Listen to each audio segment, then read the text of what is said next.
G'day. How you going? We're back. We are back. Second Episode time. 2. Yep. Yeah. This is the first time we've gotten to a second episode. It is, and it's the first time Ben's voice has been pretty shot in a second episode. So everyone can enjoy good. that. Yeah. Good, thanks. Good, thanks. Okay, what are we talking about today, Benjamin? So we've been very blessed, I suppose, with the feedback that we've received from our first Been podcast. fantastic. It's been awesome. Grateful as Yeah, pig and of and sorry, we've had a couple of comments come back. Yeah. So I sort of wanted to have a chat about those things, and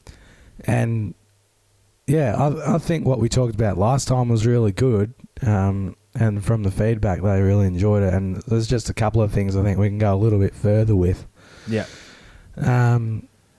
One of them being, we had a comment on our YouTube video, and this woman had, and you may be listening, or we know, If you are, she g'day. had I think she'd watched it with her son.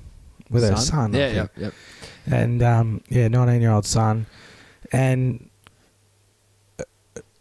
they were interested to hear our take on the modern world in the way that you're expected to look like this. You're expected to weigh so much, or, there's just so many things like on TV, even on the radio. It doesn't have to be image-wise, it's still fed into your brain, Oh, yeah, 100%. And with social media and Instagram and all those sorts of things, it's pretty hard to escape it. Like, magazines aren't so popular anymore. I know some It used to people- be all the magazines. That's what people were like, don't buy those magazines. They're not real, those people on the magazines. That's right. But it's everywhere now. Yeah. Like, you could be, I don't know, you could see a toilet paper commercial on the TV, but they've still got that, A-grade model holding a piece of shitter paper. Exactly. It's everywhere, and it's unavoidable. So, is that a word, unavoidable? It sounds like it. Yeah, okay, we'll roll with that.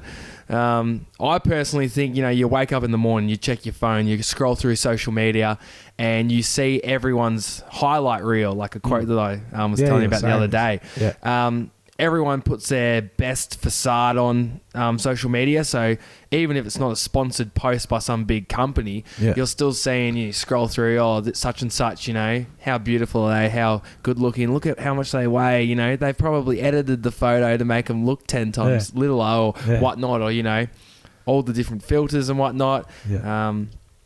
I just think everything's, pretty fake. Yeah, it's just fake. It's just, utter bullshit at the end of the day. Yeah. I don't think you see much that's actually just real and raw anymore. Yeah. I think it's all quite masked and airbrushed. Yeah. And that used to just sort of be the magazines and the Hollywood celebrities, but now everybody is capable with of phone apps and airbrushing stuff. their photos, even their captions. Everything's just so thought out, and it's just this, it's not reality. Like a fairy tale. You know what I mean? You'd be scrolling through and see some influencer on Facebook or Instagram, and you think, they've got the best life. Yeah. Oh, why can't I be like them? Yeah. And then it makes you feel insecure. But really, if you put yourself in their shoes or could teleport into their lounge room or something, they're probably, just the same. They've got, they've got issues. They're just trying to do their best with what they know. Oh, Jumpin' Jack Flash. Yeah. Oh, God, that really stuck in my head from the other week. Yeah, Cheers, Jacinta. And they're just putting the highlight reel on show basically, and then that's what makes us feel insecure. So I just reckon it's everywhere, but I reckon mainly Instagram, Facebook these days. Instagram's a big one, I think. Yeah. Especially because it's with say a holiday or whatever, not all of it is absolutely incredible. Oh, God, no. Some of it's bloody horrid, isn't it? You just think, get me back home. Ben's just dying over here, so it's fine. But welcome back. Yeah. But the you know, you only ever see the very, very best photos that they took. You know, it's interesting. I don't know that I really read into it that much. I don't think I know I do. I'm shocking at it. I scroll through things and sometimes I'll see a post and I just think, or I don't know. It's just unconsciously doing it, and then I've got to be aware and be like, come on, get your head into gear, and you know, that's not real and whatnot. Yeah, but. Yeah, I don't know. I think I unconsciously read into it and like let it get to me sometimes. Yeah. Maybe you don't so much, but it is there all the time. Everything you look at, signs, catalogs, you know, every form of what we consume has got some form of I don't know, perfection. They're trying to chase this, you know, perfection that doesn't exist and stuff. Yeah, it's just can't happen. Which, now that you said that, the other day I was thinking about like people and being happy. Yeah. And I think happiness, you know, you just have to be, and actually I might have said this last time, but you know, you just have to be content with what you are and, you know, what you do and all that sort of thing, and just to be generally happy. Yeah. Yeah. And it's the people that are always chasing this ideal, you don't get to idea of perfection. Yeah. Yeah. Yeah. And because you're never getting there, you know, these people get so down and unhappy, you know, because they're just constantly chasing this perfection that isn't even, it's not real. No, it's, you know, it's just not going to happen. If you're chasing something that's not there, you're never going to get to it, because once you get there, like say for instance, you set a goal to lose 5 kilos, you'll get there. Oh, I'm not happy with this. I'll keep chasing it. You know what I mean? Yeah. I think you can always strive to better yourself, but I think you should, you know, be happy with what you've got. Be content, because it's all you've got. Everything you need, you know, it exists here. It's just your perception of, you know, what you like and what you don't like and what makes you happy. It's just all in your head, to be honest. Yeah. I think you can be happy with, you know, bugger all, like we said last week with the people when you met over in Vietnam and stuff. Yeah. You know, they've got so little, but yet they seem to be the happiest people on earth. Yeah. I think that's, I think the more abundance you have, the more you sort of become a bit more greedy or like unhappy. I don't know. Yeah. Yeah. It's an odd one for me, I reckon. Yeah. So I don't know, like, so if it is something, like, 'cause you were saying that you realise, you know, when you're scrolling through Facebook or whatever, you realise, oh, look what I'm doing, you know, it's affecting me, sort of thing. Like, you know. Yeah, I only realise that now because I'm into mindfulness and meditation and all that, and I watch a lot of YouTube videos around that sort of thing. Now I'm aware of what it's doing to me. So I'm aware when things are not affecting me in a positive way, when I never used to actually think that. So I do think majority of people that consume content that affects them aren't probably aware that it's affecting them, or that's the triggers in their subconscious and whatnot. Yeah. But yeah, I think I'm pretty aware of what's affecting me, but I still bloody go and do it, don't I? Yeah. But like, now that you are aware of that, like, what do you do then? So I try not to look at my phone. I put my phone on flight mode when I'm about to go to bed. Yeah. No internet. I try to get up in the morning before I look at my phone. I reckon that starts your day off just horribly if you start scrolling, you know, Facebook and stuff. Yeah. Yeah, I just think it, like, you keep scrolling and it just keeps bloody putting all these chemicals through your brain and stuff. I just don't think it's good. So I try to do that. That sort of stuff's your day if you... Yeah, you know. It's good to start on the good foot, sort of thing. Yeah, I reckon, you know. Go have a coffee, go have a shower, a shit, some cereal, and go to work. Not scroll Facebook for 2 hours. Yeah. So that's one thing I do. I also try and detach. So rather than actually, like, getting involved in the situation, it's like being away and just watching it. Yeah. So I'm, you know, trying to be more of a watcher rather than letting it sort of consume me. Yeah, but, like third person. Yeah, basically. So yeah, I don't know. You know, I love social media. I think it's a great platform as long as you use it healthily. Yeah, the good way. And yeah, promote positive and good stuff. You know, use it for the right reasons, and then I think you know, good times. Like it's awesome for family. Like you know, my cousin Aaron's just announced that he's having a baby. Yeah. And last night they did a Facebook Live sort of thing where all our family that weren't down in Melbourne were on there watching. They did a gender reveal. Oh, really? Yeah. So that's exciting. Yeah, like, and that's what I love the most about social media, I think. Yeah. Is you know, just being able to you know, connect with family and friends that you might not see very often. Yeah, it's fantastic. It's like the people that I met on my Kentucky tour and like America last year and stuff. Yeah. If the social media didn't exist, well, then I wouldn't have any connection with them at all, you know, anymore. Yeah. So it's great for that. It's just there's just so much advertising and stuff like that. Yeah, I reckon sort of it's puts that negative I side reckon to it. every 3 posts you scroll, the 4th one is always going to be an advert for something. So, yeah, I don't know, but yeah. I still love it. I just know that I've got to sort of be aware of what it's doing to me if it's not the best time to be scrolling Facebook or whatnot. Yeah. So I think our take on that question would be that, you know, from this point on, if you are having trouble with it, is to be aware of your feelings. Yeah, you've got to, like, it's going to be triggering you. You've got to be aware of your triggers. Maybe take a break. Just, you know, put your phone on flight mode. That's what I do. Flight mode, or turn my phone off. Yeah. And then just sort of, just leave it for a bit. If you're one of those people that gets up and scrolls Facebook, Instagram in the morning, highly suggest stop doing that. Yeah. It'd make you feel better. Mindfulness instead. Yeah, download the Headspace app and do some a 10-minute meditation or something. That's the best way to start the morning. Yeah. So yeah, there's trolls out there. There's people that put on these fake facades and everything looks pretty and like Disneyland. Yeah.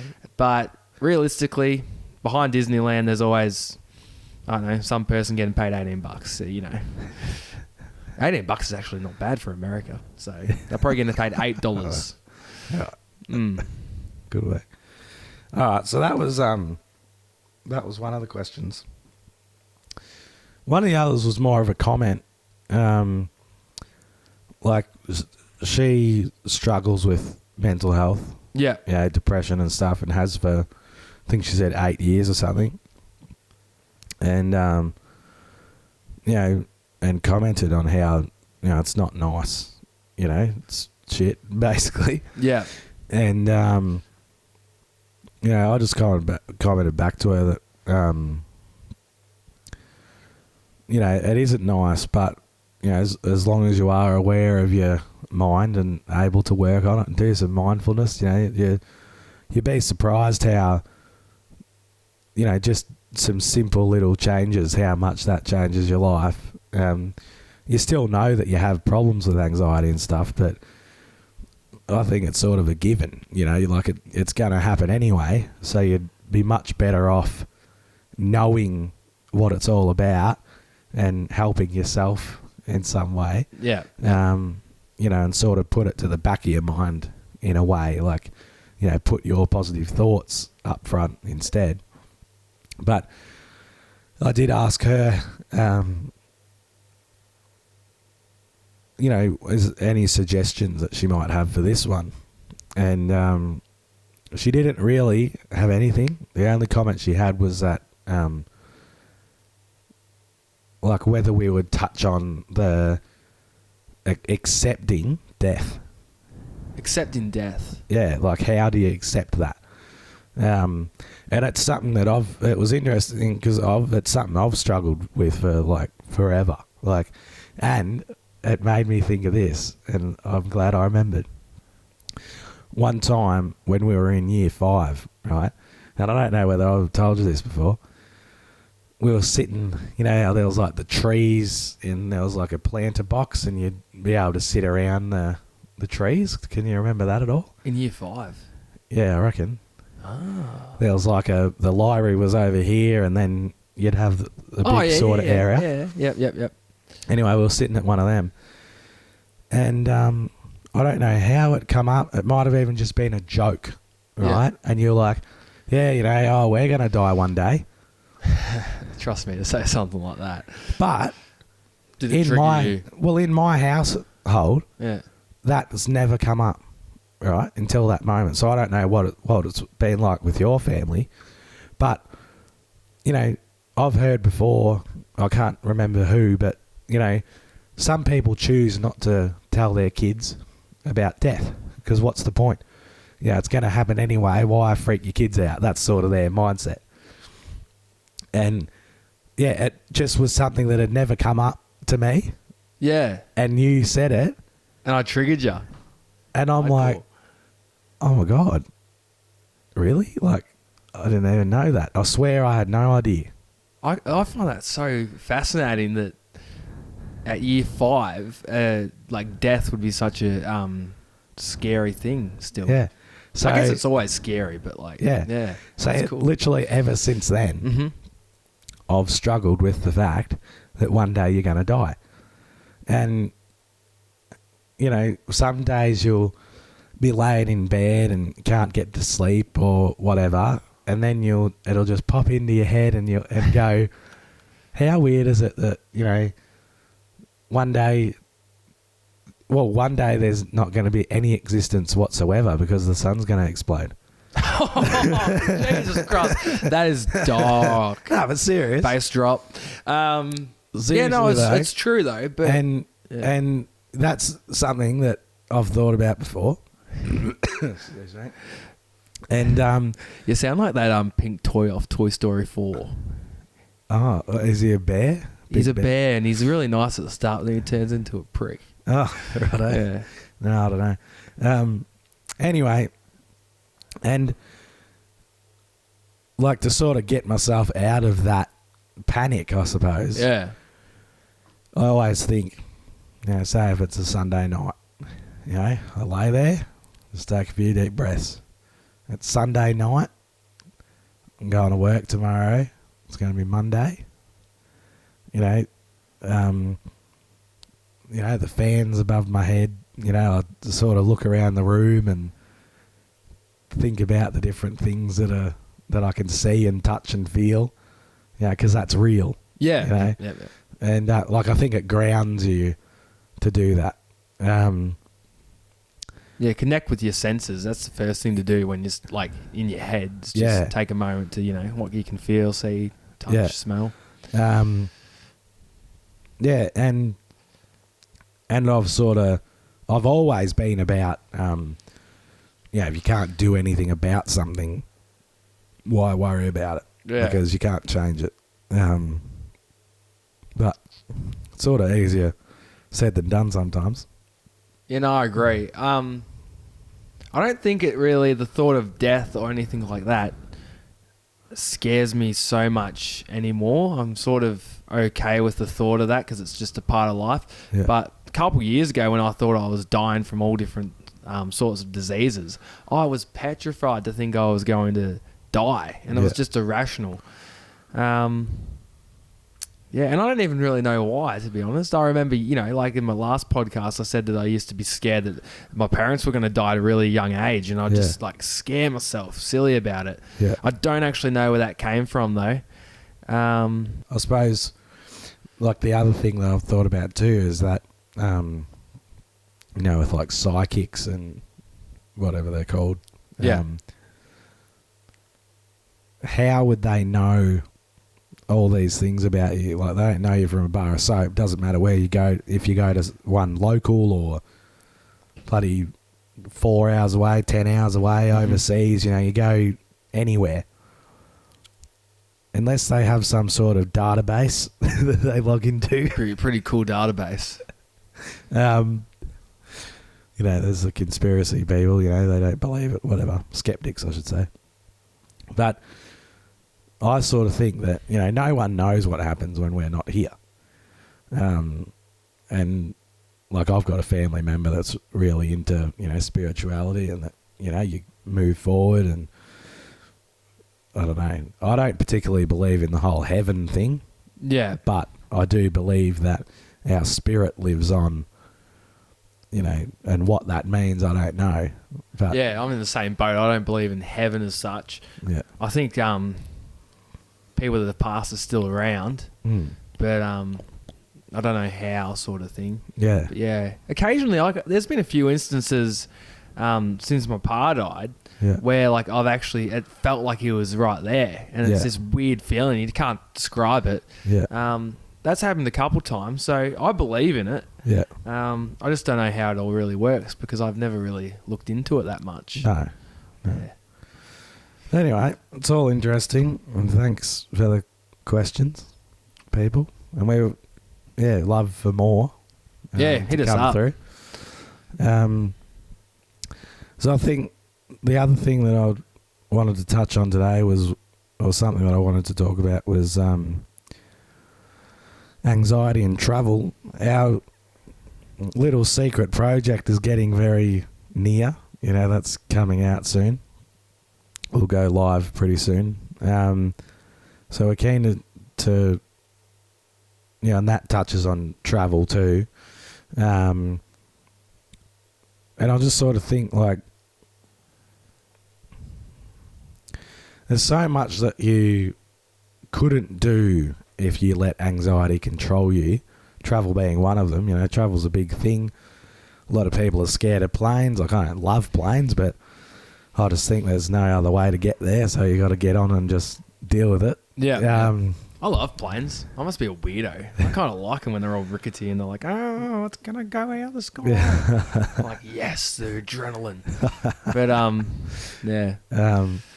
But, yeah, and even when you're over somewhere else, like, you know, it's like you can be anxious, but I don't think that anxiety is always a very negative thing. Like, I sort of believe, and Dan May said this like ages ago, which I really loved, was that, you know, anxiety isn't necessarily a bad thing all the time, because it means you've got something to care about. You know, you're anxious because you care so much about something. Yeah, I don't know. When I travel and stuff, I'm anxious around the airport. Not once I'm on the plane, because the flying doesn't faze me at all. But I get super anxious with the whole check-in, you know, then goes through security. Just that whole airport in transit thing. Very Don't busy. like it. You know, especially when I went over to London and landed in Doha. And then had to find my other terminal, and there's like A, B, C, D, E sections. Yeah. And there's like bloody 10 different terminals per section. I was just like, oh, I'm not going to be able to find it. Yeah. So that's my sort of anxiety. I get that, and I just can't seem to kill it until it's until I'm on that plane again. Yeah. Oh, it makes sense though, like especially in massive airports like that. Yeah. Things that you've never done before, I reckon, that's when I get the biggest anxiety. Yeah. But then once it's over and you've done it, you get like this feeling of like adrenaline. You're just like, oh, I can't believe I did that. Yeah. Like, you know. Yeah. So goes hand in hand. I reckon that's good anxiety. Like, it's not necessarily bad, even though at the time you're like, I'm gonna miss me flight. Yeah. If you're anxious about something, I think excuse me, there's probably something good coming, because like, I don't think you truly live, you know, if there's things that you're anxious about, if you don't do it. Yeah. You know, because it would pretty much everything about it, you'd be like, oh, I feel anxious. Well, the best things I've done. I won't do it anymore. Everything that I've done in my life that has had the best experience, best outcome, I've always felt super anxious beforehand. So I think you need to feel That's where you live. Yeah. Outside your comfort zone. Exactly. So everything I've done where I've like loved it, it's always been, you know, 5 minutes before it was going to happen, I'm like, oh no, I can't do it. Yeah. So yeah, no, I think it. Yeah, I don't know. I sort of don't mind it. Yeah, makes me who I am. Yeah, yeah.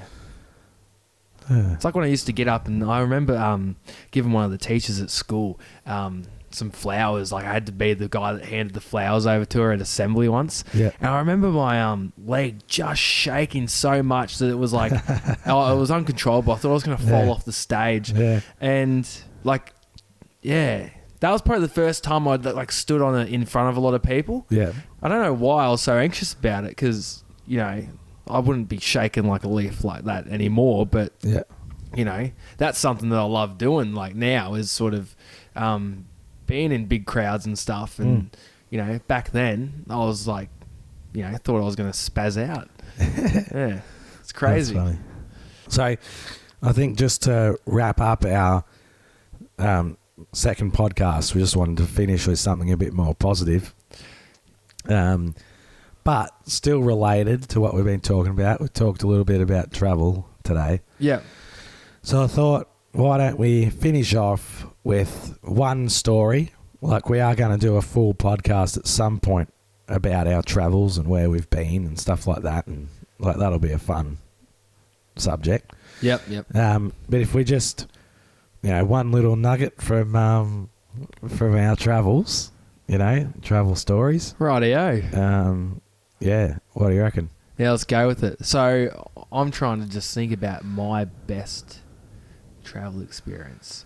Even though like Kentucky was amazing and Europe was amazing, I still think arriving in New York was just what blew my mind. Yeah. And Times Square and Central Park, I still think that was probably the highlight. Yeah. Because before that, I wasn't interested in New York. I was like, why would I want to go there? It was only because I was meeting never the two. understood that. I don't know how I thought it, but it was only because I got that time slot with the two blind brothers in New York that we ended up going. Yeah. And yeah, I can't wait to go back. I'm going back next year, and I would just say, yeah, just New York, all of it, just blew me mind. Yeah. If you could pick out one thing though from there that you absolutely loved, or you'd want to go and do it again, or I want to go do it again.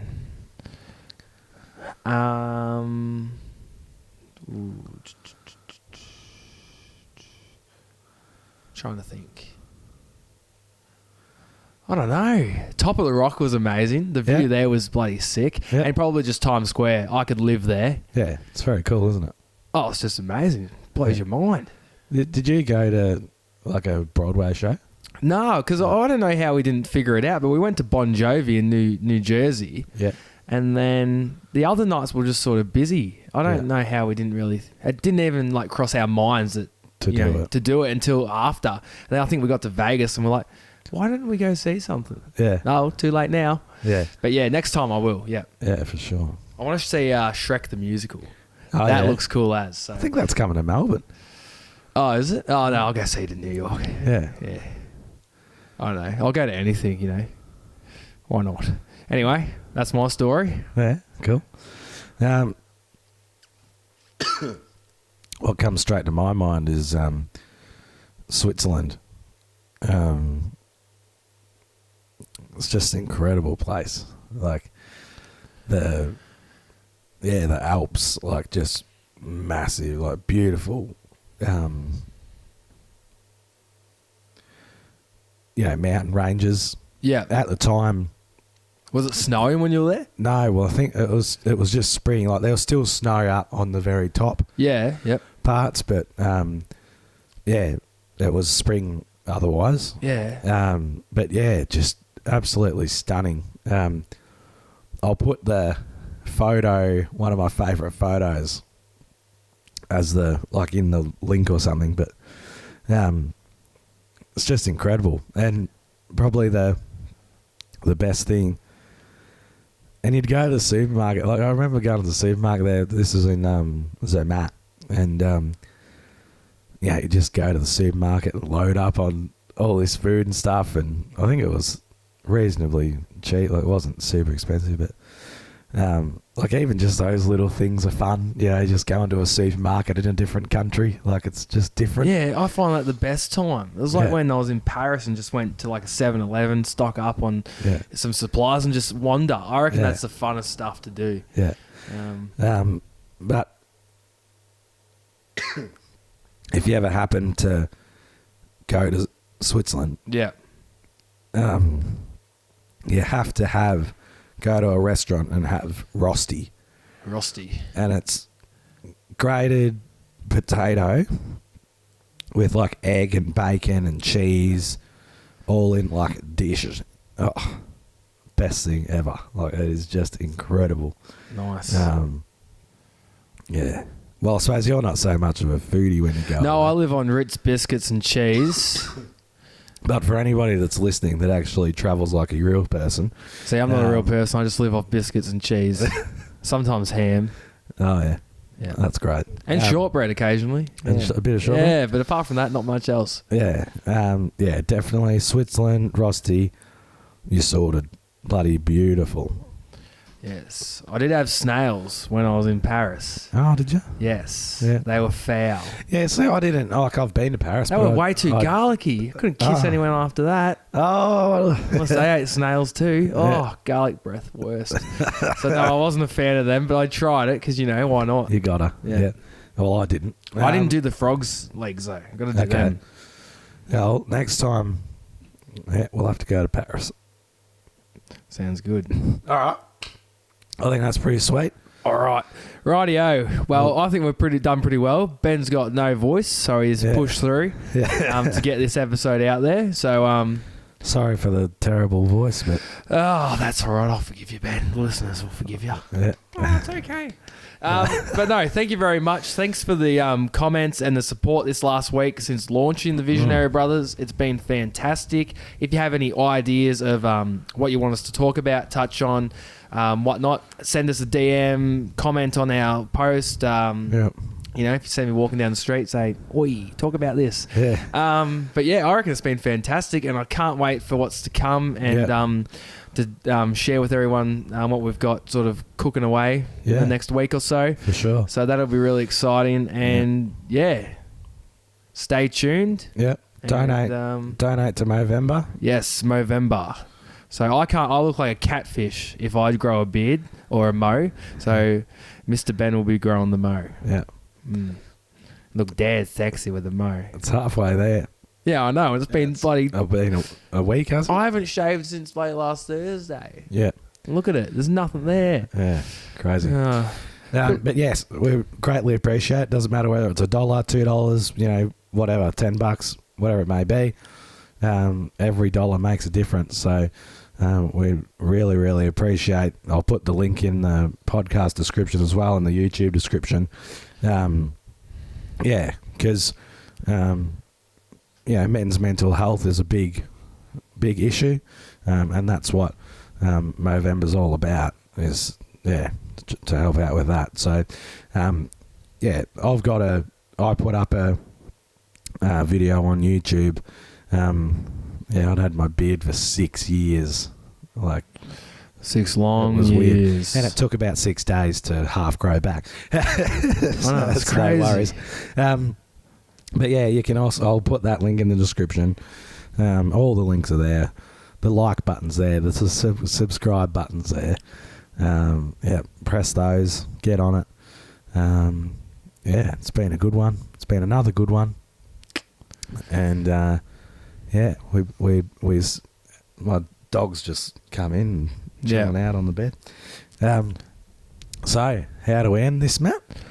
Well, what was it? It was be present, be positive, be excited, be confident. You're awesome.